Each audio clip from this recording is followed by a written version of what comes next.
Bienvenidos a Charlando con la Osteoporosis, un podcast donde las personas con osteoporosis encontrarán un lugar donde encontrar consejos que le ayuden a mejorar su calidad de vida.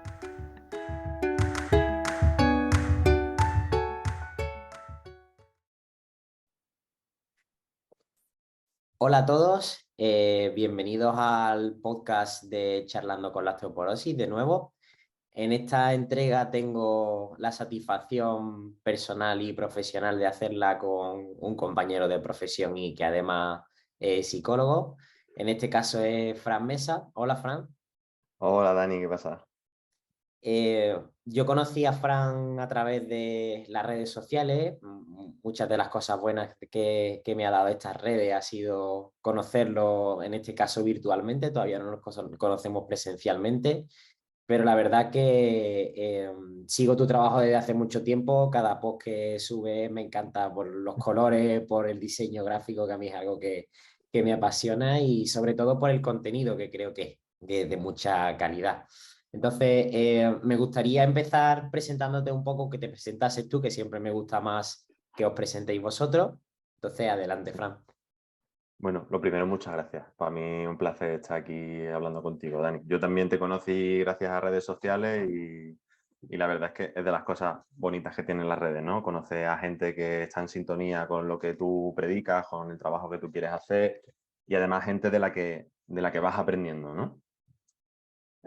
Bueno, lo del diseño gráfico me ha hecho mucha gracia porque es que la gente no lo suele saber, pero yo antes de dedicarme al tema del entrenamiento y antes de dedicarme al tema de la psicología, era tatuador. Entonces le he dedicado mucho tiempo al tema del diseño, así que muchas gracias. Bueno, pues eso, yo soy Fran Mesa. En primer lugar, soy graduado en psicología y experto en psicología deportiva, ¿vale? Hice la carrera aquí en Granada y después me saqué el título de la FP Superior de Deporte, ¿vale? Lo que era el antiguo TAFA. Y la verdad es que a día de hoy me dedico más a temas del entrenamiento con toques de psicología que a psicología deportiva como tal, ¿vale? Es un mundo que siempre me ha llamado mucho la atención por mi historia personal. Yo no he tenido siempre una buena relación con el deporte ni con mi cuerpo y eso me ha llevado a tener bastantes lesiones y lesiones relativamente graves. Entonces, el mundo este del entrenamiento, de la prevención y también de la readaptación de la fisioterapia siempre me ha llamado muchísimo la atención, ¿vale? Y vi que gracias a mi formación en psicología podía aportar un punto de vista, no voy a decir nuevo, pero a lo mejor sí que no se ve tanto de lo que es el entrenamiento y demás. Ahora mismo, pues como sabes, me dedico al entrenamiento online, a la psicología deportiva también online. No tengo ahora mismo, no paso consulta presencial ni nada, lo hago todo 100% online. Y nada, en general ahora, desde hace quizás un año y medio o así, voy encontrando mi camino, que ha sido el intentar ayudar a la gente que tiene una mala relación con el deporte a que empiece a mejorarla, empiece a incorporarlo en su día a día y que al final sea capaz de disfrutar del ejercicio y de su cuerpo y de todas las posibilidades que esto le brinda. Al final, lo realmente interesante y por lo que quería hacer esta entrevista es básicamente por eso, porque combinas dos perfiles profesionales que creo que son muy importantes, y además lo haces de forma no presencial, que eso Ujú. también es un hándicap añadido, y bueno, luego un poco más adelante en la entrevista te preguntaré sobre ello. Vale. Entonces, hoy, como te comentaba antes, el guión de la entrevista, un poco para que la gente lo vaya sabiendo, es hablar un poco sobre el miedo, cómo afrontarlo, qué es lo que es, cómo nos paraliza, por así decirlo, y luego abordar también un poco el tema motivacional, que hay mucha gente que me sigue preguntando, además de forma online, que al no tener a alguien presencialmente que te esté diciendo, oye, que tienes que venirte a esta hora, tal, que tienes que hacer estos ejercicios, se vuelve un poquito más complicado. Entonces, si te parece bien, me gustaría empezar definiendo qué es el miedo. Vale. Es un poco complicado para la gente que nos dedicamos al tema de la psicología. Es un poco complicado a veces hablar de estas cosas porque el miedo, la ansiedad, el estrés, la motivación, son todos conceptos que tienen usos muy coloquiales. Y como tienen usos muy coloquiales, es muy difícil realmente definirlos bien porque para cada persona significa una cosa y en función del contexto en el que se utilice, también cambia su significado, ¿vale?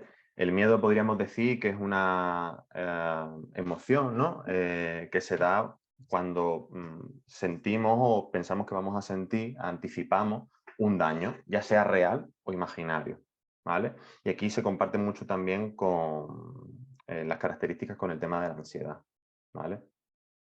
Pero yo creo que podríamos definir el miedo como, así a grandes rasgos, como eso, como esa sensación de amenaza ante un peligro, ya sea real o imaginario, Ujú. ¿no? Que va acompañado de ciertas señales fisiológicas, sudoración, palpitaciones, agitación, huida. Vale, perfecto. Y una pregunta, Fran, en este caso, ¿por qué el miedo se mantiene evolutivamente hablando? Es decir, ¿nosotros hemos conseguido adaptarnos o el miedo es una respuesta desadaptativa en este caso? El miedo es súper, súper, súper adaptativo. Es que si no tuviéramos miedo estaríamos condenados, porque, claro, no, nos enfrentaríamos a todos sin miedo ninguno, es decir, sin precauciones. El miedo nos hace tomar precauciones. Si no tuviésemos estas precauciones, no hubiéramos sobrevivido como especie en general. ¿Vale? Date cuenta que, claro, ahora, ¿no? Si yo decido salir a pasear por la noche y me meto en el barrio más chungo que me pueda encontrar, en la ciudad más chunga del mundo, si no tuviese miedo, pues lo haría sin ningún problema y ya está. Y lo mismo ese día me voy a mi casa con una puñalada. Hablando mal y pronto. Sin Total. embargo, gracias al miedo, digo, hostia, igual no es buena idea meterme aquí porque igual me apuñalan, ¿no? Y esto, si nos remontamos a mucho más atrás, pues también tendría mucho sentido en la naturaleza, ¿no? El miedo a animales salvajes, el miedo a la meteorología, si había tormenta o había algo por el estilo. Vale. Sin esta sensación de miedo, sin esta emoción, pues nos podríamos meter en cualquier sitio, en cualquier momento y salir muy perjudicados. Vale. Y en este caso, Fran, esa respuesta, aunque sea adaptativa y nos ayude y nos beneficie en este caso a disminuir el daño que podamos sufrir, Ujú. ¿piensas que cuando hablamos de la relación que existe entre el movimiento y el miedo, esa respuesta pueda ser desadaptativa o sigue siendo completamente adaptativa? Yo creo que hablando así en el vacío, digamos, ¿no? Porque luego tendremos que definir bien en qué contexto nos estamos moviendo y cómo funciona ese miedo dentro del contexto en el que nos movemos, ¿no? Pero hablando así en el vacío, el miedo al movimiento puede ser muy adaptativo si yo, por ejemplo, he tenido una lesión, si me he hecho daño ante un movimiento, ¿vale? Si cuando me he agachado a coger la barra con 150 kilos me he hecho daño, seguramente la próxima vez que tenga que hacerlo me dé cierto miedo y entonces a lo mejor lo evito de primera para no volver a hacerme daño. El problema no viene ante esta primera sensación de miedo que es lógica y es normal y tenemos que aceptarla, sino ante esa cronificación, por así decirla, del miedo. Es decir, ya no vuelvo a coger una barra porque una vez me hice daño y entonces me da miedo volver a hacerme daño. Ahí es cuando viene el problema, cuando ese miedo deja de ser adaptativo, como estamos hablando, y se convierte en una constante y hace que evite ciertas situaciones que son necesarias o que pueden ser muy beneficiosas para ti, como es el hecho de entrenar fuerza. Ujú. Porque al final, aunque este podcast esté orientado a las personas con osteoporosis, me gusta tratar diferentes temas porque son temas comunes a muchas patologías, a dolor crónico, a lesiones que se cronifican con el tiempo. Ujú. Y hay una cosa que me sorprende mucho, Fran, y es que cuando me contacta alguien, me dicen, oye, mira, me han diagnosticado osteoporosis. Yo hasta el diagnóstico era una persona deportista, corría trail, hacía yoga, me agachaba a amarrarme los cordones. Dice, sin embargo, desde el diagnóstico he dejado completamente de hacerlo todo. Claro. ¿Por qué existe ese cambio de paradigma tan heavy de decir, yo estaba haciendo todo esto y ahora me han cambiado una palabrita en mi Sí, sí, sí. informe médico y ya de repente ha cambiado absolutamente toda mi vida. Claro, aquí es donde entra en juego el tema del contexto, ¿vale? Es que esa palabrita lleva asociado un montón de historias y de conceptos y de miedos, de posibles daños eh, por este contexto, ¿no? Hemos escuchado, a lo mejor nos hemos expuesto a estos aprendizajes, ¿no? En el que la osteoporosis se relaciona con fragilidad, se relaciona con dolor, se relaciona con inactividad. Encima, en función del contexto más cercano que tengamos, de los profesionales sanitarios que nos atiendan, de nuestra familia, nuestras amistades, pues también nos pueden inculcar aún más miedo o más aprendizaje relacionando la osteoporosis con cosas negativas, ¿no? Entonces, aquí es donde cobra mucha, mucha importancia el tema del contexto. Osteoporosis es un concepto así, sin más, no tiene más historia. Bueno, pues hay unos parámetros de densidad ósea, ¿no? Que se consideran normales. Si estás por debajo de esos parámetros de densidad ósea, se considera que tienes osteoporosis. Esto en la práctica, una persona que viene haciendo deporte, que viene haciendo tal, que está haciendo tal, que no sé qué, pues igual no le supone gran cosa, igual tiene que hacer alguna modificación o tal. Pero nos encontramos con gente que de pronto lo paraliza todo ante ese miedo, ante esa posibilidad de que les ocurra algo realmente malo, ¿vale? Entonces aquí es muy, muy importante ver qué información tiene la persona sobre esa condición que le han comentado que tiene para poder poner en marcha el plan que sea. ¿Vale? Y se dan casos tan heavy, ¿no? Tan duros como los que comentan. Una persona que es súper deportista pasa a tener miedo a atarse los cordones, Exactamente. con todo lo negativo que ello conlleva. Ya no solo para su cuerpo, que lo que está haciendo es posiblemente, ¿no? Aquí tú eres el experto en esto, pero posiblemente lo que está haciendo aquí es agravar su condición, agravar la posibilidad de que esa densidad ósea siga bajando en vez de mantenerse o incluso recuperarse. Y además se está perdiendo un montón de reforzadores que tenía antes en su vida. A lo mejor salir a correr para él era súper importante y era parte de su identidad. Y ahora quitarle de pronto salir a correr, que además le suponía encontrarse con ciertas amistades, que le suponía luego salir a tomarse algo, que, ¿sabes? Todo este tipo de cosas empieza a perderla. Y esa persona no solo corre el riesgo de agravar su condición, sino de perder un montón de cosas que eran positivas para ella. Ujú.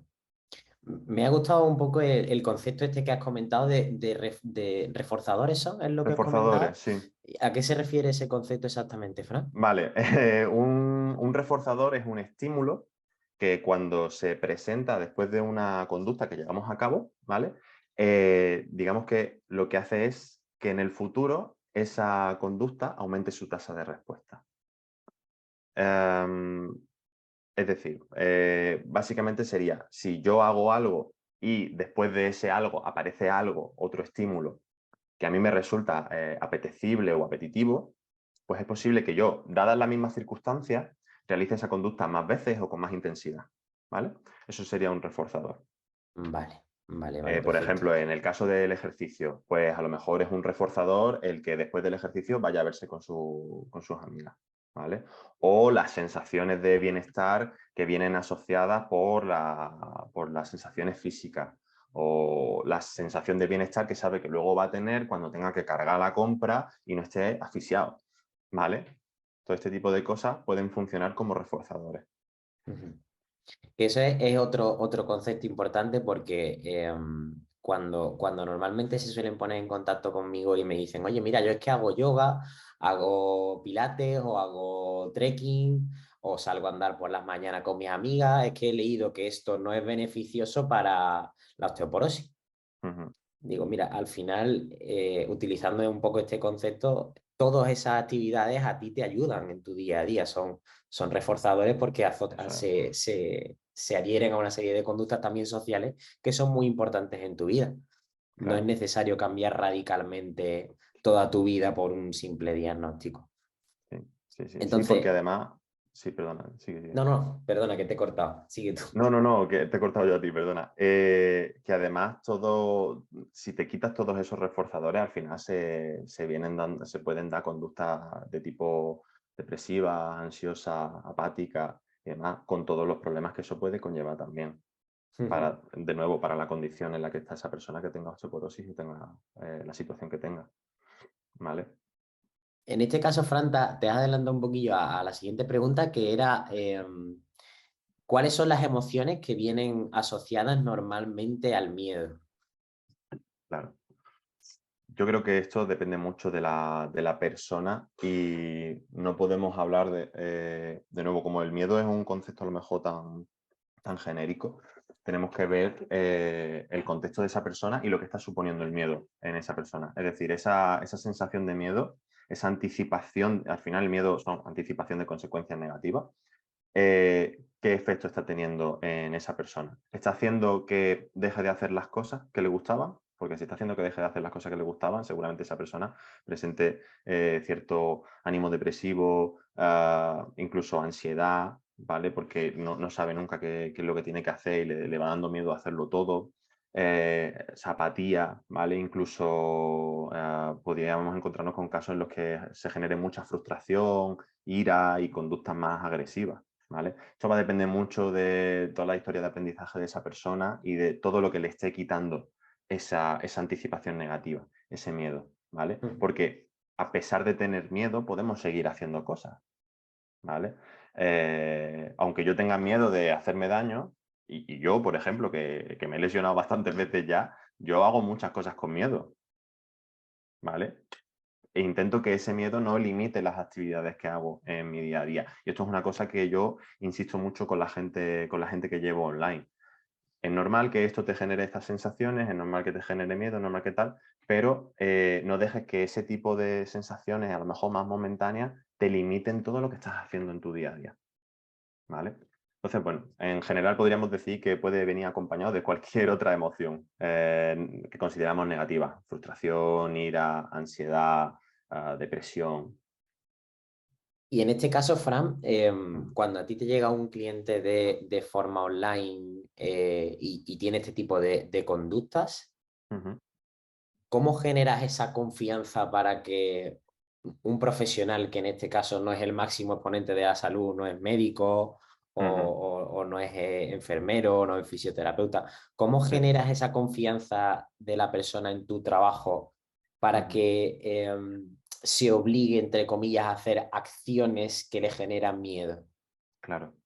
A ver, yo tengo mucha suerte, porque la mayoría de la gente que llega a mí me viene por recomendaciones de otra persona que ya ha trabajado conmigo o a través de redes sociales, entonces me conoce de hace bastante tiempo, sabe lo que comparto y la forma que tengo de ver las cosas, entonces ya vienen con muy buena predisposición para intentar hacer las cosas que yo les pido, ¿vale? Y eso es un punto importante, yo creo, dentro de mi trabajo, que la gente ya venga medio convencida, por así decirlo, ¿vale?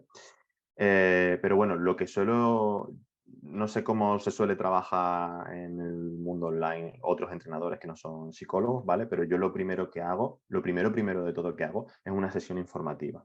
En esta sesión informativa, que es gratuita y que son unos 20-25 minutos como mucho, me intereso por el problema que tiene la persona que tengo delante y que acudió a mí y le explico un poco cómo yo suelo trabajar, ¿vale?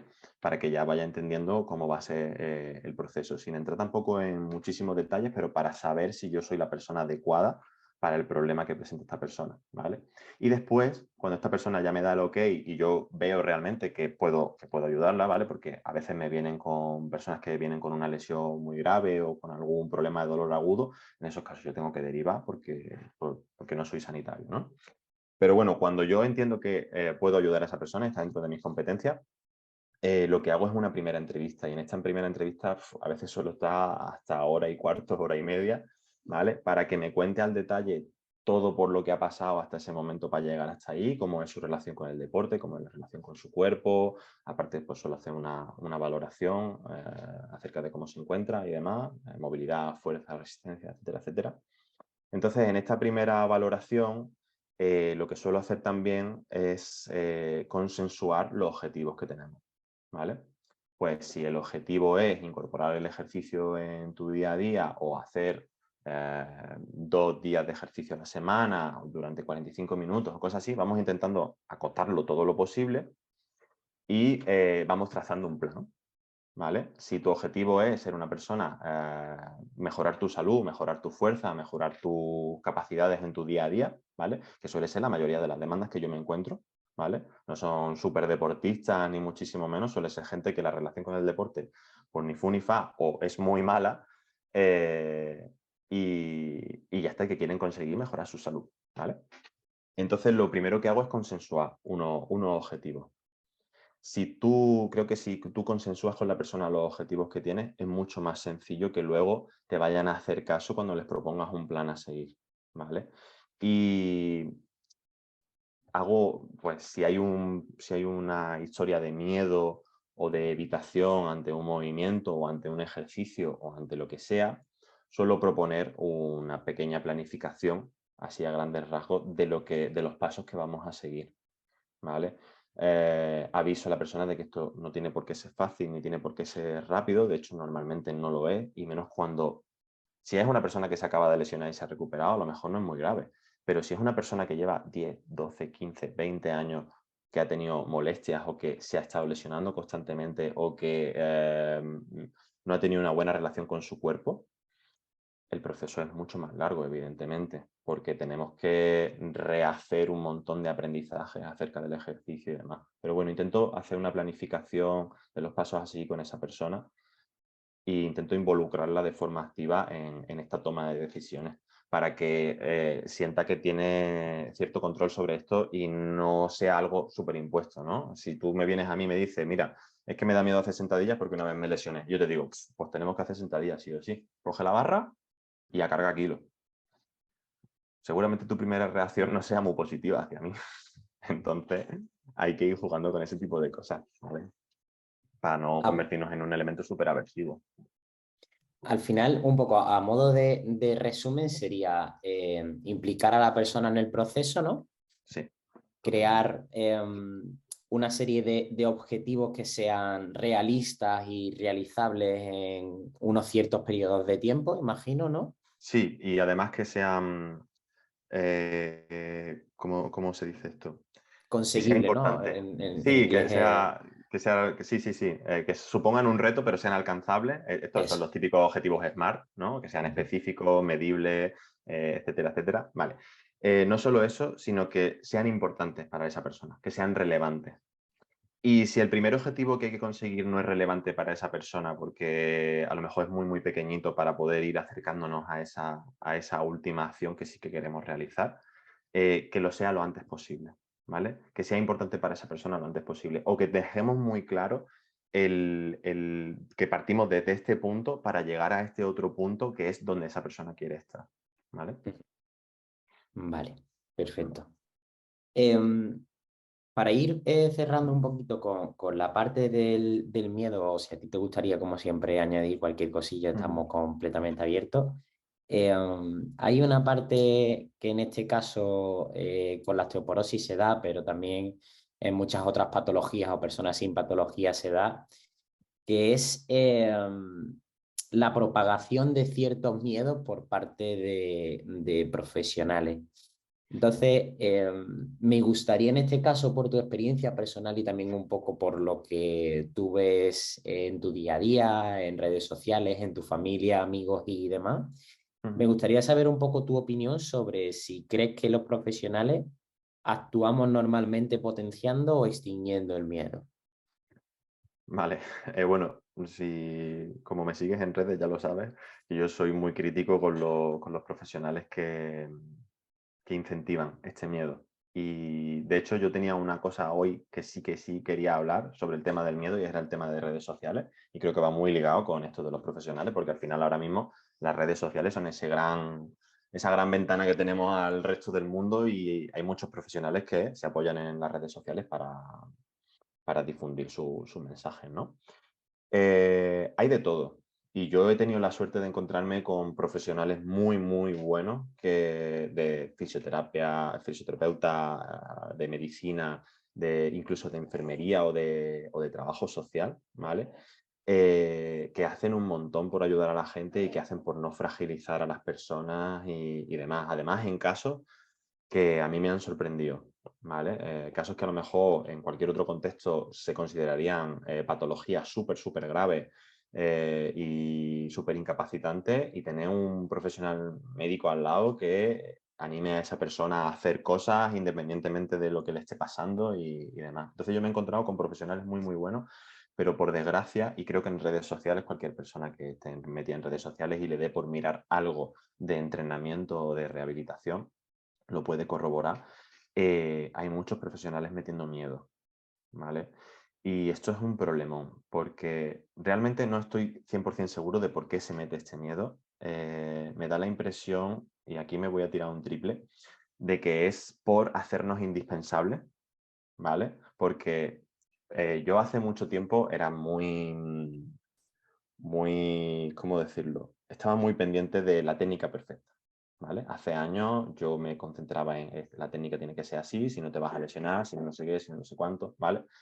Y cuando empecé a descubrir la capacidad que tiene el cuerpo de adaptarse y que todo lo que había aprendido quizás no era tan así, el primer pensamiento que se me cruzó es, hostia, es que si entonces si la técnica no es perfecta, ¿yo de qué sirvo como entrenador? ¿Sabes? Y fui descubriendo poco a poco pues, todo este camino que ahora estoy recorriendo de entrenador más también como un acompañante y como una persona que ayuda a la persona a tener ciertos hábitos y a conseguir ciertos objetivos y no tanto como un simple corrector de la técnica o un simple programador, ¿no? Entonces creo que en parte este miedo que se genera es por esa sensación de es que si todo el mundo hace lo que le da la gana y aquí no pasa nada, yo como profesional, ¿de qué sirvo? ¿No? Tenemos que tener mucho cuidado con los profesionales que nos generan este tipo de ideas y de asociaciones, porque nos generan mucha dependencia, ¿vale? Y yo creo que como profesionales del deporte, de la salud, de lo que sea, lo que tenemos que intentar es ser prescindible lo antes posible.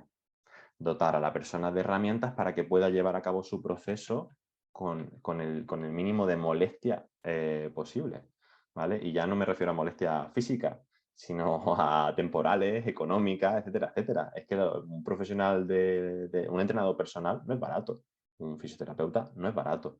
Eh, entonces, yo creo que es de justicia que intentemos ser prescindibles lo antes posible. Y si alguien nos está escuchando y alguien de este mundillo, ¿no? De la fisioterapia, del entrenamiento nos está escuchando, le animo a que no tenga miedo a hacer a las personas independientes y a empoderar a las personas en sus procesos de dolor, de entrenamiento, de lo que sea. Porque no solo no vas a perder, sino que vas a ganar, porque esa gente enseguida te va a recomendar, vas a tener mucha más gente, o sea, el mundo está petado de gente, no te va a faltar trabajo, al contrario, si lo que haces es constantemente generar esa relación de dependencia con el paciente o con el cliente, lo único que estás haciendo es hacer daño, porque esa persona va a estar siempre pendiente de si le molesta algo y corriendo a ti, no va a saber solucionarlo por su cuenta y eso le va a generar seguramente muchísimo malestar. No sé si te he contestado la pregunta porque me voy un poco por Sí, las sí, ramas con sí. este tema. Y además das pie a muchas otras cosas que se me han ido ocurriendo a la vez que has ido hablando. Y es que es completamente cierto que es lo que hay muchas veces que estas personas con osteoporosis me mandan posts o noticias de fit influencers que tienen no sé cuántos mil millones de seguidores y están publicando de que, oye, mira, con osteoporosis no puedes flexionar la columna, con osteoporosis no puedes estar con osteoporosis, ya asociándolo un poco a todos estos temas. Y yo es lo que le comento, digo, una red social no es más que dar un altavoz a alguien.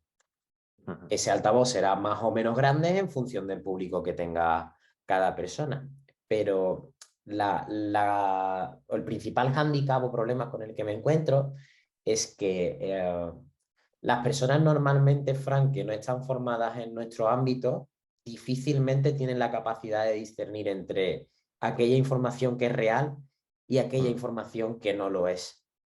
Entonces, Y se encuentran en una dicotomía de decir, vale, mi entrenador me está diciendo esto, que los movimientos no tienen por qué ser peligrosos, que el cuerpo se puede adaptar sin ningún problema, que hay que darle tiempo, que los movimientos se pueden dar en diferentes direcciones sin que ocurra absolutamente nada. Sin embargo, durante toda la vida, los cursos de riesgos laborales me han dicho que levante el peso del suelo así, me han dicho que me siente de esta forma, el médico me ha dicho tal. Entonces es como una bola muy pequeñita que puede darte cierta esperanza y puede darte cierto alivio y una solución a tu problema. Sin embargo, una bola súper enorme de información catastrofista que te genera miedo y que te limita. Entonces, me gustaría saber si puedes dar algún tipo de consejo a estas personas que se encuentran en esa situación y que no saben discernir entre la información que están recibiendo. Claro. Es difícil, ¿eh? Porque has dicho, ¿no? La gente que no tiene formación en nuestro ámbito cae en este tipo de ideas y no sabe discernir información buena de la mala. Como persona que ha estado formada en nuestro ámbito, te También. digo que yo también he caído en este tipo de cosas y que me he pegado muchos años aprendiendo un montón de cosas que luego no han sido tan ciertas. Entonces es muy complicado saber cómo discernir esta información buena de la mala, así a grandes rasgos. Porque además suele ser información que está cargada de muchas falacias. Y esto quizás es la primera pista que podemos encontrar para ver si la información es buena o no. Si está constantemente recurriendo a falacias, ¿vale? Una falacia es un argumento que en principio parece válido, pero que no lo es, ¿vale? Como puede ser la falacia del experto, ¿no? Sí, sí, la falacia del experto, que recurro a, mira, el doctor no sé qué, no sé cuánto, que ha estudiado no sé qué, no sé cuánto, dice esto. Vale, ese doctor habrá que ver si realmente es tan doctor y aunque lo diga un doctor no quiere decir que sea bueno, ¿vale? El que lo diga una persona formada en un tema, el que yo recurra a un experto, no convierte lo que estoy diciendo en cierto, ¿vale?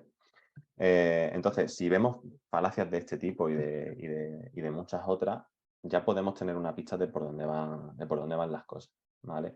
El problema de este tipo de información es que cuando tú la ves de primera, suele tener mucho sentido porque es una explicación bastante sencilla y bastante acorde a lo que yo he aprendido a lo largo de mi vida. Hostia, es que en el colegio toda la vida me han dicho que me siente con la espalda recta, el médico el de prevención de riesgos laborales me ha dicho que me siente con la espalda recta, en no sé dónde me dicen que la espalda recta y además viene este tío que viene avalado por no sé quién doctor y me dice que me siente con la espalda recta. Pues será que me tengo que sentar con la espalda recta, ¿no?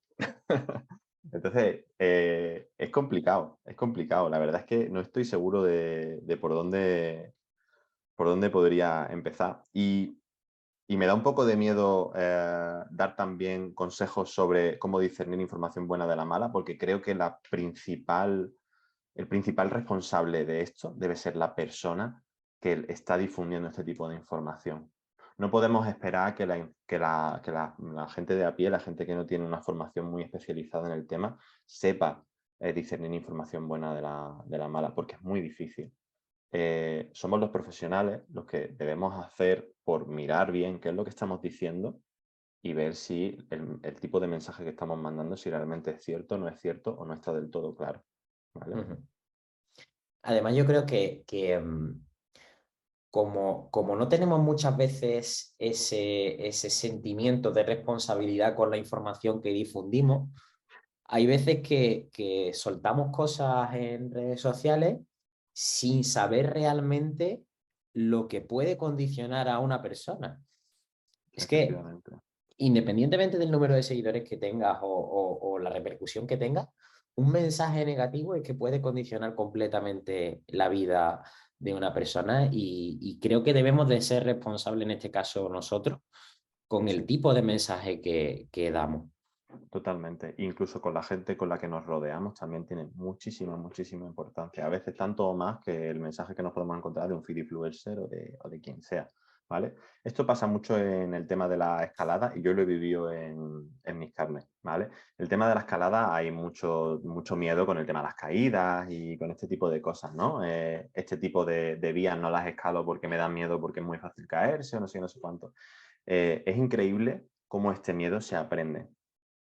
Y como yo te escucho decir que este tipo de vía o este tipo de pared es más peligrosa porque no sé qué, no sé cuánto, yo me enfrento a esa pared con más miedo. De hecho, es que me ha pasado. Yo había una pared en el rocódromo al que voy que estaba como un poquito inclinada, ¿no? Entonces, si te caes, te raspas con toda la pared, ¿vale? Pero yo de primeras, pues ni lo pensé. Yo me subía a la pared, hacía las vías, me bajaba y tan contento.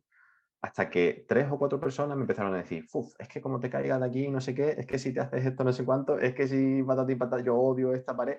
Hostia, y cada vez que tengo que ir a esa pared, pues que voy acojonado, ¿sabes? Porque, porque nada más que se me vienen las cosas que me han dicho y cómo he interiorizado yo eso. O sea, es brutal cómo podemos aprender el miedo de las personas que nos rodean. Y esto puede ser muy bueno, ¿eh? Para muchas cosas, pero Ujú. también puede ser muy, muy peligroso. Hay una cosa muy... Yo ahora mismo no estoy trabajando con mi psicóloga, pero el trabajo que hice con ella me ayudó mucho ver cómo las conductas de nuestros padres influyen en nuestros comportamientos actuales, muchas de ellas, porque son figuras que las tenemos idealizadas, y obviamente porque son nuestros padres, Ujú. y en este caso sobre el miedo de padres sobreprotectores, muchas de las Sí. conductas que nosotros tenemos posteriormente se acaban generando y transmitiendo, que es Sí, sí, sí. también... Esto lo he vivido con algunas clientas también, de que tenían mucho miedo a ciertas cosas y además decirme ellas en concreto, es que desde pequeña me llevan metiendo miedo con esto y soy incapaz de superarlo. Sí, el tema es lo que te decía antes, que el miedo en el vacío es una cosa, pero luego cuando lo empezamos a meter en contexto, vemos que pueden ser muchísimas otras. Y en este caso el aprendizaje del miedo de nuestros referentes, de nuestros padres, de los profesionales, de tal, tiene muchísima importancia y por eso deberíamos cuidar. A fin de cuentas, deberíamos de cuidar muchísimo el mensaje que estamos mandando para no dar pie a este tipo de situaciones. Y al final también dar un poco la esperanza que le hemos dado durante toda la conversación de que es un aprendizaje. Algo Sí, se puede aprender y se puede reaprender.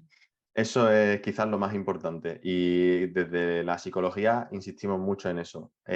Toda la mayor parte de las conductas son aprendidas y por tanto se pueden desaprender o reaprender. Hablábamos antes también de ciertos conceptos, ¿no? Como el tema de los reforzadores, del contexto en el que se dan esas conductas y demás. Tenemos que atender a todo este tipo de situaciones para poder reaprender este tipo de cosas. Al final, con el proceso de reaprendizaje del miedo, pasa esto, ¿no? Yo aprendo a tenerle miedo a un gesto, a una actividad. Entonces, ¿qué es lo que tengo que hacer? Ir exponiéndome poco a poco a ese gesto o esa actividad para que esta respuesta de miedo vaya poco a poco disminuyendo, ¿no? Y yo vaya viendo cómo lo que creo que va a pasar y lo que pasa realmente son cosas muy distintas. Total. Además es que normalmente solemos ser catastrofistas con la respuesta que solemos esperar. Sí, sí, sí, muchísimo, muchísimo. Y este tipo digamos, el catastrofismo y demás, suele también tener mucho que ver en la intensidad de la experiencia que vivimos. Si yo voy pensando y voy muy asustado y voy nada más que esperando que algo me duela muchísimo, seguramente vaya más tenso, o vaya con el cortisol por las nubes, vaya con un montón ya de predisposición a que si me pasa algo, ¡buah!, enseguida me duela. Yo no sé si esto te ha pasado a ti alguna vez, a mí me pasa constantemente, y es el tema de las agujetas en la zona lumbar. La gente no tiene agujetas en la zona lumbar. A la gente le duele las lumbares, pero nunca tienen agujetas. Y es una cosa que me encuentro muchísimo, porque mucha gente cuando ha empezado a entrenar, ¿no? Y ha hecho peso muerto o ha hecho un cool Jefferson, algo por así, me dice, es que me duele la lumbar un montón. Y mi pregunta siempre es la misma, ¿te duele o tienes agujetas? Ah, pues ahora que lo dices no lo sé. Es que tenemos súper asociados que cualquier molestia en la zona lumbar es malísima. Sin embargo, tengo agujetas en el bíceps, qué bien. Tengo agujetas en las piernas, qué bien, qué maravilla. Pero agujetas en las lumbares, no, qué miedo. Total. No sé si te has encontrado, yo me Sí, lo sí, encuentro sí, sí. muchísimo. Muchísimo, pero muchísimo, muchísimo de cada semana algún caso así, ¿sabes? pero es eso, es básicamente porque tenemos asociada la zona lumbar con debilidad, con miedo, bueno, con todas esas sensaciones de las que hemos estado hablando. Sí. Entonces, si te parece bien, Fran, vamos a Ujú. pasar a hablar sobre la motivación, que creo que Vale. se nos ha dado bastante bien esta parte del miedo y se pueden sacar bastantes cositas. Ujú. Entonces, me gustaría comenzar igual que hemos empezado con el miedo, definiendo un poco qué es la motivación y qué factores podemos encontrar dentro de ella. Vale. La motivación, o sea, si el miedo era complicado de definir, la motivación es un batiburrillo de cosas increíble, pero increíble. Eh, Se define de mil maneras distintas y en función del contexto y la persona que te lo diga, significa cosas totalmente opuestas. La motivación para mucha gente es, digamos, la forma en la que hacen las cosas. Si es una persona que está como, ¿no? Cuando decimos, esta persona es una persona muy motivada, está muy motivada, ¿no? Porque entra al gimnasio y está súper activa, súper nerviosa, se mueve mucho, está como muy proactiva y demás. Y esto decimos que es una persona que tiene mucha motivación, ¿no? Ujú. Pero luego también una persona que vaya al gimnasio a pesar de todos los problemas que pueda estar teniendo y que a lo mejor su aspecto, su actitud de fuera sea totalmente distinta, que el tema de la actitud también daría para definir ahí y pegarnos aquí 2 horas, puede ser totalmente distinta. Esta persona también dirá, no, yo es que he tirado de motivación para venir aquí aunque no tenía ninguna gana o no tenía tal, ¿vale? Entonces, la motivación pueden ser cosas muy, muy, muy dispares. En psicología, y a mí personalmente no me gusta hablar del tema de motivación, ¿vale? Mucha gente también lo entiende como las ganas de hacer algo. Eh, y piensan que la motivación, es decir, las ganas de hacer algo, deben de estar presentes antes de empezar a hacer las cosas. Y esto en personas que tienen osteoporosis o que tienen cualquier otro tipo de problema o que han tenido una relación muy mala con el ejercicio y con su cuerpo, no se da nunca. Tú empiezas a hacer las cosas para que empiecen a aparecer las ganas. Porque si yo no he sido expuesto a esos reforzadores de los que hablamos, de, hostia, subo las escaleras mejor, puedo coger las bolsas de la compra sin problema, puedo echar una carrera para coger el autobús que se me escapa, si yo no me he expuesto a ese tipo de reforzadores, tras haber mejorado mi condición física gracias al entrenamiento de fuerza, no voy a tener ganas de ello, nunca jamás. Si para mí el deporte ha sido sufrir, ha sido burlas, ha sido juicio, es imposible que yo tenga ganas de hacer deporte. Entonces, tendré que empezar a exponerme a hacer ejercicio y a hacer deporte para que me entren esas ganas, para tener esa motivación, por así decirlo. ¿Vale? Ujú. Y si me tengo que quedar con alguna definición de motivación, a mí me gusta definir la motivación como el tener un motivo para algo. ¿Vale? En este caso sí podríamos hablar a lo mejor de que una persona que no ha hecho deporte nunca y que no le llama la atención tiene motivos para hacer deporte. ¿Vale? Pero este no suele ser la definición que quizá nos encontremos más a nivel coloquial. ¿Vale? Ujú.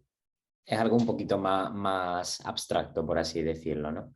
Sí, la motivación es un concepto, como cualquier otro concepto que se utiliza a nivel coloquial, es súper abstracto. Ujú. En psicología preferimos operativizarlo todo lo máximo posible, creo que como cualquier otra ciencia, porque si no es imposible trabajar con ello. Entonces el concepto de motivación no tiene ningún sentido porque como puede significar tantas cosas, no sé realmente a lo que me estoy refiriendo cuando hablo de ello, ¿no? Ujú. Lo que tenemos que hacer es hablar de conductas concretas. ¿Por qué esta persona no va al gimnasio? No va al gimnasio porque no esté motivado. No va al gimnasio por lo que hemos hablado antes, porque no sabe o no ha vivido los beneficios que puede tener para él en el futuro.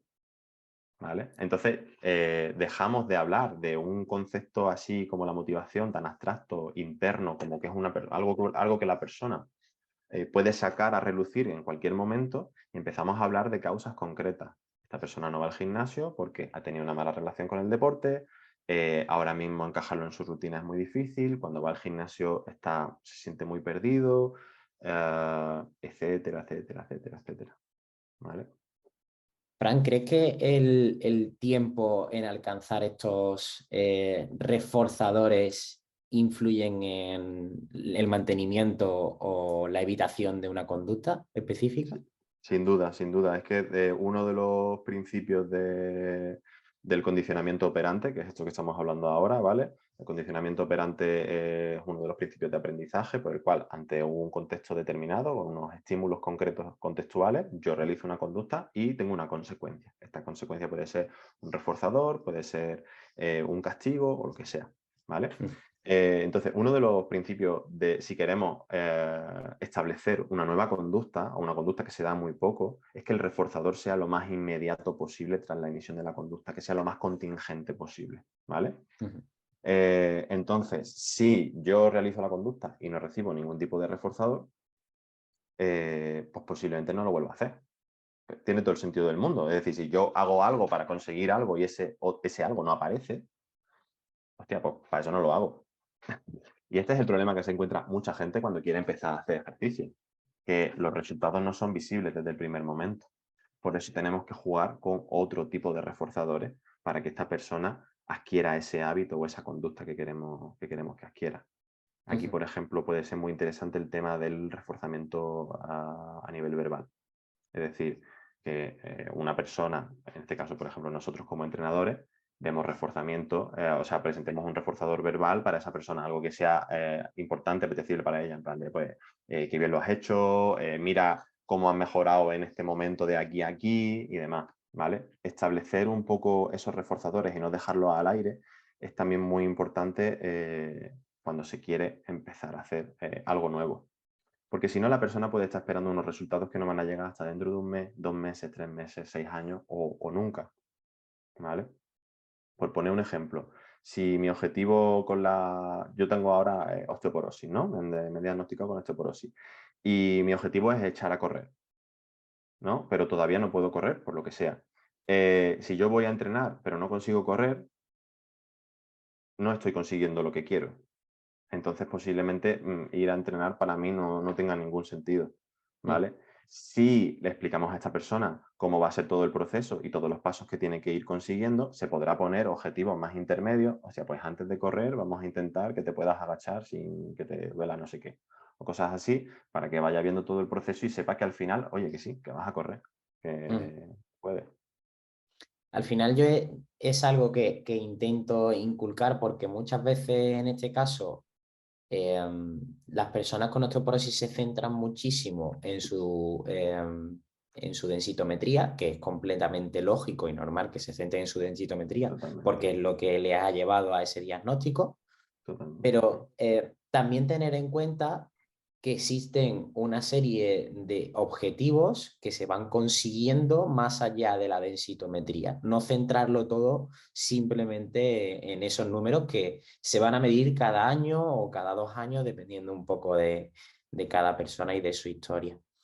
Claro. Y hilando un poco, Fran, me gustaría saber si en este caso te has encontrado durante tu proceso de forma online con personas que se han frustrado demasiado pronto por no ver esos reforzadores y un poco cómo los abordas. Sí. Sí, me lo he encontrado muchísimo. Al final, date cuenta que la población con la que yo suelo trabajar es una población que lleva una historia de aprendizaje muy dura detrás con respecto al tema del ejercicio y con respecto a su propio cuerpo. Entonces me lo encuentro muchísimo. Y aquí yo intento hacer introspección y ver si yo estoy mandando quizás un mensaje demasiado esperanzador desde primera hora, de vas a disfrutar del deporte, vas a disfrutar del ejercicio y demás, porque igual esto estás esperando lo desde el primer momento y no llega hasta meses o incluso años después, ¿vale? Ujú, Entonces, me lo he encontrado mucho. Ha habido casos en los que he podido hacer algo y ha habido casos en los que no he podido hacer nada. Al final, esto creo que da igual si es online o es presencial, la verdad. Hay contextos que están muy, muy mal como para que una persona, en este caso pues yo como entrenador, pueda hacer algo. Si esa persona tiene parientes a su cargo, tiene niños pequeños, niñas, tiene un trabajo a turno partido, tiene una relación de pareja que no va bien, tiene, yo que sé, una situación de precariedad en general, que es lo que más me encuentro, una situación de precariedad horrible, ¡Guau! Igual no es el momento de ponernos a hacer ejercicio tal y como lo tenías pensado, o igual no es el momento de ponerte, no vas a poder disfrutar de este tipo de cosas porque realmente todo el resto de tu contexto está muy, muy mal. Ujú, Entonces, en esos casos hay poco que se puede hacer más que intentar mandar un mensaje tranquilizador a la persona de, mira, no es culpa tuya, estamos haciendo lo que podemos y si ahora no es el momento, quizás un poco más adelante sí que podamos cuando la situación mejore un poco, o primero vamos a intentar que la situación mejore un poco en estos aspectos para luego poder centrarnos en el tema del ejercicio. Y luego hay otras personas con las que sí, gente con la que he trabajado que iba con unas expectativas muy, muy altas desde primera hora. Pues yo hay una cosa que ofrezco dentro del entrenamiento online que es videollamadas, por así decirlo, ilimitadas. Es decir, yo me conecto contigo las veces que te haga falta para explicarte lo que te haga falta. En la ujú, práctica, la gente no suele necesitarlo mucho, pero yo lo ofrezco igualmente y muchas veces me ha venido muy bien para poder trabajar sobre el tema de las expectativas y demás con la persona. Porque si al final está esperando unos resultados a muy, muy corto plazo, es normal que cuando esos resultados no aparecen se frustre, ¿vale? Esto es una cosa muy básica. Si yo espero un reforzador y el reforzador no aparece, lo normal es que aparezca algo de frustración como poco, ¿vale? Entonces, bueno, trabajando un poco en las expectativas con esta persona y si no se ha hecho bien el trabajo o no ha calado bien el trabajo del planteamiento de objetivos inicial, volver a incidir sobre todo esto para que la persona tenga de nuevo más claro cuáles son los pasos a seguir y qué es lo que hay que ir consiguiendo. ujú. Y aquí también creo que es importante hablar del tema de redes sociales porque hay muchas veces que aparecen mensajes del tipo, seguro que no tienes tiempo para hacer ejercicio, porque es que si te pasas 20 minutos viendo la tele, puedes sacar 20 minutos para hacer ejercicio. Y esos son mensajes que no son nada realistas porque es que es lo que tú comentas, no se adaptan para nada al contexto de la persona. Para nada, para nada. Y además, yo incido mucho en esto con la gente que llevo. Ese mensaje de quién te está llegando. De un chico que tiene 20, 22, 25, 30 o incluso 40, 50 años. Generalmente además son hombres. Que llevan haciendo ejercicio desde los 5 años. Es gente que no se ha enfrentado a una situación en la que constantemente aparezcan burlas por tu aspecto físico o por tus cualidades físicas o demás. O es gente que el deporte para ellos es tan natural como comer todos los días y lo tienen súper aprendido. Entonces, son mensajes muy peligrosos, porque la gente lo único que consiguen es frustrarse. Cuando tú a una persona le dices, pues, si cada vez que me viene alguien y me dice, oye, no he podido entrenar porque mi hijo se ha puesto malo, o porque he tenido que salir al hospital con no sé quién, o porque en el trabajo me han tenido 4 horas extra y no me las han pagado. Y yo lo que le digo es, anda, ¿y no tenías 20 minutos para hacer en cualquier otro momento la rutina de ejercicio? Lo único que estoy haciendo es cargarme a esa persona. Lo primero que tengo que hacer es empatizar con ella y decir, hostia, pues es normal que ante esta situación no hayas podido hacer estas cosas. Si es algo que podemos controlar, vamos a intentar tenerlo en cuenta dentro de la rutina semanal para establecer planes de acción. Oye, pues mira, me voy a poner a entrenar a las 11, pero si a las 11 no puedo porque pasa no sé qué, pues tengo otro hueco luego a las 12:30 que si recorto el entrenamiento un poco lo puedo sacar y establecer planes de acción alternativos y no decirle a la persona, es que nada más que me estás poniendo excusas. Claro, eso es súper fácil. Eso es súper fácil. Como los entrenadores y entrenadoras que me encuentro, ¿no? Que en el formulario de contacto las preguntas son, ¿estás realmente comprometido con tu objetivo? ¿Estás realmente motivado con tu objetivo? Solo queremos gente que tenga un compromiso de verdad 100% y confíe a tope en el proceso. A mí, sinceramente, lo que me manda ese mensaje es, tío, te quieres poner las cosas muy, muy fáciles. Tú Totalmente. no quieres complicaciones, porque lo complicado es coger una persona que no tiene ningún tipo de ganas de entrenar, que no tiene hábito ninguno, que está hasta las narices de intentar hacer ejercicio y no conseguirlo, y conseguir que empiece a hacer ejercicio. O por lo menos conseguir que no se sienta tan culpable si no lo consigue, porque entiende todo ese contexto, todas esas variables que están condicionando que pueda hacer ejercicio o no. Y esto no es poner excusa y no es poner nada, esto es aplicar la psicología y el método científico a la conducta de la persona. La persona no está haciendo ejercicio porque no tenga motivación o porque sea una vaga, sino que tiene todas estas variables que están haciendo que no haga ejercicio. con este tema me caliento un Sí, poco. sí, sí, además se nota, se nota que te enerva un poco. Sí. Pasando un poco, Fran, a la siguiente pregunta, que ya obviamente creo que está contestada, ¿existen diferentes tipos de motivación? ¿Existen diferentes tipos de motivación? Sí, todas las que tú quieras. Exacto. Todas las que tú quieras. Pero yendo a lo que creo que puede servir, ¿no? Para la gente que nos está escuchando. Motivación intrínseca y motivación extrínseca, que suele ser una clasificación que se suele hacer muchísimo, ¿no? Y además, la motivación intrínseca es genial porque sale de ti, porque tú haces las cosas porque tú quieres, porque las haces para ti, porque tal. Y la motivación extrínseca es lo peor que hay en el mundo porque haces las cosas por resultados externos, por dinero, por presión social o por lo que sea. Al final, hay que entender una cosa que es súper importante. Esta motivación que llamamos intrínseca quizás no lo es tanto y, por supuesto, antes de ser intrínseca, ha pasado por ciertos procesos de reforzamiento externos, ¿vale? Entonces, dividir la motivación en base a lo que pensamos que puede estar generando la conducta, no tiene, o sea, en base a lo que pensamos que está generando la conducta no tiene mucho sentido. Me refiero, si yo hago un análisis en condiciones de por qué esta persona está llevando a cabo la conducta que sea, nunca jamás diré que es porque tiene motivación. Jamás.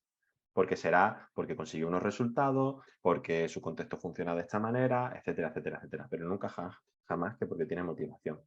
Y yo esto intento trabajarlo mucho con la gente que tengo, de hacer uso de esta motivación extrínseca en un primer momento para que la persona pueda empezar a poner en marcha esos objetivos. Cuando esa persona, porque yo le digo que lo hace muy bien, porque la animo, porque le mando feedback muy positivo, empieza a hacer ejercicio, descubrirá que el ejercicio además le tiene otra serie de beneficios que son pues, sentirse mejor, tener más fuerza, etcétera, etcétera. Si esto queremos llamarlo motivación intrínseca, lo llamamos motivación intrínseca, yo no tengo ningún problema con esto, pero darle un valor moral a esta motivación intrínseca versus la motivación extrínseca no tiene ningún sentido y lo único que hace de nuevo es que la gente se sienta culpable porque es que yo hago ejercicio porque me felicitan o porque lo hago con mis amistades o porque lo hago en grupo o porque tal. Y se sienta culpable por hacer ese tipo de cosas y no porque me nace. Las cosas Mm, no nacen así porque sí. totalmente. Me gusta mucho la frase de que, entre comillas, las ganas o la motivación surgen de realizar algo de forma continuada, no aparecen desde el principio de forma normal. Totalmente. Fran, una preguntita. ¿Cómo hay una chica que yo estoy entrenando ahora mismo y le estuve Ujú. comentando? Digo, mira, pues este viernes le hago una entrevista a un chico que es entrenador y que también es psicólogo deportivo y me dice, quiero que le preguntes específicamente cómo puedo empezar a moverme más días de los que yo vengo contigo, porque es que no tengo absolutamente ninguna gana, si no estoy obligada de moverme. Vale. Uf, es complicado de contestar, ¿vale? Estrategias puede haber millones. En función de la situación de esta chica, podrá hacer unas u otras. Una de las cosas que mejor funciona, no sé si conoces tú el principio de Prema. No. Vale, esto es lo que consiste en una cosa que ya hagas habitualmente, asociarla con una cosa que quieras hacer y que no hagas, ¿vale? Se pone mucho el ejemplo, por ejemplo, con lavarse los dientes, ¿no? Pues justo antes de lavarte los dientes, haces esta cosa que quieres hacer nueva, ¿vale? Para que sea más fácil y estas actividades se asocien, ¿vale? Como yo ya hago algo siempre, lo asocio con algo que quiero hacer nuevo y así lo voy introduciendo. Entonces, asociarlo con actividades que ya haga, ¿vale? Por ejemplo, con escuchar música o escuchar un podcast, podría ser muy interesante, es una de las primeras cosas que yo suelo recomendar. Oye, pues sal a pasear y ponte algo que te guste o tal, o ponte a bailar música que te guste o lo que sea. Otra opción que tiene es tirar de gente, amistades, familia, pareja, cualquier cosa que le pueda servir. Eh, para que genere un compromiso con otra persona y eso haga que sea más difícil evitarlo, ¿vale? Porque si el compromiso es conmigo mismo, es muy fácil. Yo encuentro todas las cosas que hacer antes de ponerme a hacer ejercicio. Y encima, si quiero hacer ejercicio en casa, lo tengo más difícil, entre comillas, porque en casa siempre hay cosas que hacer, siempre. Y hay mil cosas con las que entretenerse. Entonces, si genero ese compromiso de forma externa, por así decirlo, implicando a otra persona, es más fácil que yo coge, oye, pues por no dejar tirar a esta persona, voy y lo hago, ¿vale? Otra opción también referente a esto puede ser establecer un contrato con otra persona, comprometerte, decir, oye, pues mira, me comprometo a este día, a esta hora, a hacer estas cosas, ¿vale? Lo firmo y parece una tontería, pero ese contrato ya como que has dado tu palabra de que vas a hacer eso y te pone un poquito las pilas en cuanto a hacerlo, ¿vale? Luego buscar también qué actividades le son más interesantes. A lo mejor ha visto algún vídeo en Instagram, yo tiro mucho de esto, algún vídeo en Instagram de algún movimiento que le ha llamado la atención y que dice, hostia, esto tiene pinta de ser súper guapo, me encantaría poder llegar a hacerlo, ¿no? Y trabajar en ese tipo de actividades primero. Cualquier cosa que tenga que ver con el movimiento, o un baile que le ha gustado y que le gustaría aprender, o cualquier cosa por el estilo. Y ya pues también, aparte del trabajo que estoy haciendo contigo, el poder apuntarse a cualquier otra actividad, si es en grupo, normalmente mejor, pues tipo salsa o bachata, clases de zumba, pues cualquier cosa que le sirva para ir generando un poco ese hábito y que su cuerpo empiece a notar esos efectos de decir, hostia, además de entrenar estos 2 días, estoy haciendo estos 3 días otra cosa y mi cuerpo me lo empieza a notar y yo me empiezo a sentir mejor. Cuando yo empiezo a sentirme mejor y empiezo a notar que mi cuerpo va funcionando como a mí me gusta y que puedo andar más, coger más peso y que me siento con más energía que el resto de gente que tengo alrededor, seguramente ya no necesite tanto esos compromisos de ir a bailar o ir a no sé qué o ir a no sé cuánto para ir introduciendo pequeñas píldoras de ejercicio, ¿vale? Pero sería encontrar también eso, pues, qué actividades le llaman la atención y hacer una pequeña sobrecarga progresiva, ¿vale? A fin de cuentas, a lo mejor hacer 1 hora de ejercicio es mucha tela, pero igual 10 minutos teniendo muy claro lo que tiene que hacer y dejándose las cosas preparadas de antemano y demás. Es decir, si yo a las 5 he dicho que me voy a poner, yo antes de las 5 tengo mi esterilla preparada, mis pesas si las voy a utilizar, la música que voy a utilizar, todo preparado para que cuando den las 5 no diga, hostia, y ahora tengo que recoger salón y poner la esterilla y echarle de comer a las gatas y no sé qué, ¿vale? Todas las barreras que se pueda quitar en medio Total. le van a venir genial. Me imagino que además alguna de estas cosillas ya se las habrás comentado tú seguro. Ujú. El- Creo que te has adelantado un poquillo, porque la pregunta que te iba a hacer ahora es si esos condicionantes que nos están ayudando a comenzar en una actividad que antes no realizábamos desaparecen. ¿Normalmente la conducta tiende a desaparecer o una vez que ha pasado el tiempo suficiente ya no son necesarios esos condicionantes? Vale. Cuando dices condicionantes te refieres a esos estímulos que hay en el ambiente que te llevan a hacer ejercicio, Exacto, que ¿no? haya en el ambiente o con respecto a tus amigos o un Vale, podcast o si tienes un vale. perro, por ejemplo, Ujú. un gato, si quieres sacarla a pasear. Claro, sí, yo saco la mía de vez en cuando. Es muy gracioso de ver. Esto es complicado de contestar. Se puede dar cierta generalización en el aprendizaje, ¿vale? Y que aunque esos estímulos hayan desaparecido, haya otros estímulos similares y yo continúe con las actividades que estaba haciendo. Lo ideal sería ir trabajando poco a poco en que al final tengamos mucho más control de los estímulos que provocan que se dé la conducta de hacer ejercicio, ¿vale? Porque es cierto que si yo dependo 100% de una amistad para ir a hacer ejercicio, en el momento en el que esa amistad abandone, es muy fácil que yo también abandone, ¿vale? Entonces es importante no dedicarse en exclusiva a una sola de estas estrategias, sino intentar utilizar varias e intentar encontrar todas las alternativas posibles. También hay que tener en cuenta una cosa, que fracasará, lo más probable. Entonces, cuando fracase, se proponen otras alternativas y se vuelve a intentar y no pasa absolutamente nada, ¿vale? Cuando esa amistad ya no siga con ella yendo a clases o no siga yendo a su casa a bailar o lo que sea, pues podrá encontrar otras actividades, otras cosas que a lo mejor le llamen la atención. Bien. Y también una cosa Fran, muy importante, que sí, acabo ya rápido, es analizar por qué no se están realizando ese tipo de conductas. Eso te lo puede decir ella mejor que nadie. Hostia, pues no lo hago porque me da pereza, porque no estoy segura de cuándo me voy a poner a hacer lo que es lo que tengo que hacer o tal, ¿no? Porque no se establece un plan en condiciones de lo que se quiere hacer.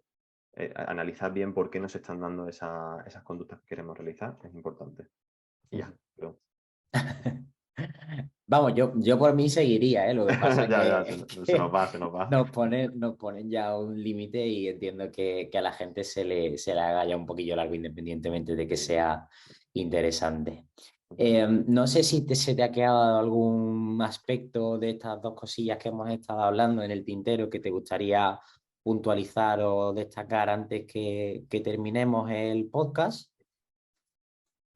Seguro que sí, pero ahora mismo así en En seco frío, no se me vale. ocurre. Pero seguro que hay muchas cosas que se pueden matizar y lo más importante creo que hay que tener en cuenta es analizar bien el contexto en el que se está moviendo esa persona y evitar hacer comparaciones con otras personas que están moviéndose en otros contextos distintos y que se establezcan comparaciones peyorativas en este caso, ¿no? Que al final no nos sumen, sino que nos resten. Totalmente. Bueno, Fran, yo para terminar me gustaría agradecerte que saques un huequecito del viernes por la mañana, que podías estar haciendo cualquier otra cosa y al final estamos aquí charlando un poco sobre aspectos que consideramos importantes. Y por otro lado, me gustaría a las personas que escuchen este podcast que te sigan a ti en redes sociales, que si no recuerdo mal, @soyfranmesa, ¿puede Así, ser? sí, así es. Y más que nada porque el contenido que subes me parece genial, me parece súper interesante y además me parece divertido, que Ah, es algo, gracias. Se es lo algo agradezco. que en redes sociales con el tema de educación, psicología, deporte y demás, considero que es algo muy necesario porque le quitan un poco hierro a un asunto que es complicado de por sí. Muchas gracias, Dani. Yo siempre estoy abierto a pegarme una hora dando la chapa sobre estos temas. Es un placer. Bueno, Fran, lo dicho, ha sido un placer y cualquier persona que quiera contactarte puede encontrarte en este caso a través de las redes sociales. ¿Vale? Bueno, muchas gracias. Un saludo, Fran. Hasta luego.